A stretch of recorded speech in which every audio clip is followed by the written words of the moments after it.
എൻ്റെ front camera അതിൻ്റെ screen ഗാർഡിന് എന്തോ പ്രശ്നം പറ്റിയിട്ടാണ് തോന്നുന്നു, വർക്കാവണില്ലേ, ഫുൾ ബ്ലറാണ്. അപ്പം ഞാൻ ബാക്ക് ക്യാമറ വെച്ച് ട്രൈ ചെയ്യുകയാണ്.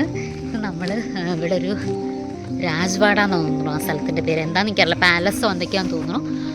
അപ്പോൾ ഞങ്ങൾ 3 പേരും കൂടെ അങ്ങോട്ട് പോവുകയാണ്. അപ്പോൾ ഞാൻ അവരുടെ ഫ്ലാറ്റിൻ്റെ അവിടെയാണ് ഊബർ വരിക. ഞാൻ അങ്ങോട്ട് പോയിട്ട് പറ്റുകയാണെങ്കിൽ ഞാൻ ഷൂട്ട് ചെയ്യാം, എനിക്കറിയില്ല. ഓക്കെ, എനിക്കിഷ്ടമായി കേട്ടോ. എൻ്റെ ഫ്രണ്ട് ക്യാമറയിൽ എനിക്ക് അല്ല ബാക്ക് ക്യാമറയിൽ എനിക്ക് ഭയങ്കര ഇഷ്ടമായി ഇങ്ങനെ എടുക്കാൻ വീഡിയോ. അപ്പം മുടി ഇപ്പം നല്ല വൃത്തിയിൽ നിൽക്കുന്നുണ്ട്, കുറച്ച് കഴിഞ്ഞാൽ മൊത്തം നാവും. അപ്പം മുടി കെട്ടണം. അവർ ഊബർ ഇങ്ങോട്ടേക്ക് വഴി വരാമെന്ന് പറഞ്ഞപ്പോഴേക്ക് ഇവിടെ പുറത്ത് വെയിറ്റ് ചെയ്താൽ മതി. എല്ലാവരും ഉണ്ട് നോക്കും.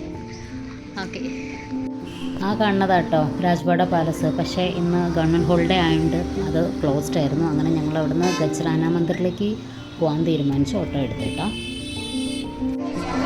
സോ നമ്മളിവിടെ ഗജറാന മന്ദിറിൽ വന്നിരിക്കുകയാണ്. ഇവിടെ നിറച്ച് ഒരുപാട് സ്വീറ്റ്സിൻ്റെ കടയുണ്ട്. അപ്പോൾ ഞാൻ ഇന്നലെ വെയിറ്റ് നോക്കിയപ്പോൾ എൻ്റെ വെയിറ്റ് 2 കിലോ കൂടിയിട്ടുണ്ട്. അപ്പോൾ ഞാൻ നാളെ മുതൽ ഡയറ്റിങ്ങും എക്സസൈസും സ്റ്റാർട്ട് ചെയ്യാനുള്ള പ്ലാനില്ല. അതുകൊണ്ട് ഞാൻ ഇന്ന് എന്തായാലും കുറച്ച് സ്വീറ്റ്സ് വാങ്ങിച്ച് കഴിക്കും. എനിക്ക് അടക്കാൻ പറ്റുന്നില്ല. കേരളം പോലെയൊന്നും അല്ലല്ലോ, വേറെ ടൈപ്പ് അമ്പലമാണല്ലോ. അപ്പം അങ്ങനെ നമ്മൾ കുറേ അങ്ങോട്ടും അവിടെ കുറേ കോവിലും ഒക്കെ ആയിരുന്നു. അങ്ങനെ അവിടെയൊക്കെ തൊഴുത്ത് അങ്ങനെ നടക്കുമായിരുന്നു കേട്ടോ. ഞങ്ങൾ നോക്കിയപ്പോൾ ആണെങ്കിൽ ഈ കുറി കിട്ടണമെങ്കിൽ ഒരു പൂജാരി ഇങ്ങനെ തൊട്ട് കൊടുക്കുക. അപ്പം അവർക്ക് ഇങ്ങനെ നമ്മൾ പൈസ ഇട്ട് കൊടുക്കണം, എന്നാലേ കുറി തൊട്ട് തരണുള്ളൂ. അപ്പം ഞങ്ങൾ വേണ്ട വിചാരിച്ചു. അങ്ങനെ ഞങ്ങൾക്കൊരു ഹനുമാൻ്റെ കോവിലിൽ പൈസ കൊടുക്കാതെ നമുക്കെടുത്ത് തൊടാം. അങ്ങനെ ഞങ്ങൾ ഇട്ട കുറിയാണ് ഇത്. അങ്ങനെ നടന്ന നമ്മൾ എന്താ പറയുക, ഞാൻ സ്വീറ്റ്സ് അങ്ങനെ ഇങ്ങനെ വീഡിയോ എടുത്തുകൊണ്ടിരിക്കുമ്പോൾ ഒരു അമ്മ നമുക്ക് അവരിങ്ങനെ പൂജിച്ച് അർച്ചിച്ച ലഡു ഒക്കെ തരുന്നുണ്ടായിരുന്നു.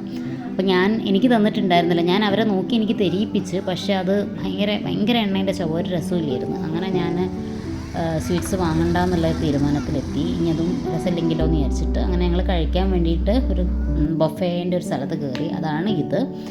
പക്ഷേ ഫുഡ് കണ്ടപ്പം എനിക്ക് ഈ വീഡിയോ എടുക്കാൻ പറ്റിയില്ല. ഓക്കെ, വെജായിരുന്നു, but it was pretty good. അപ്പം അത്രയേ ഉള്ളൂ ഈ നവരാത്രി വ്ളോഗ്. Okay, by.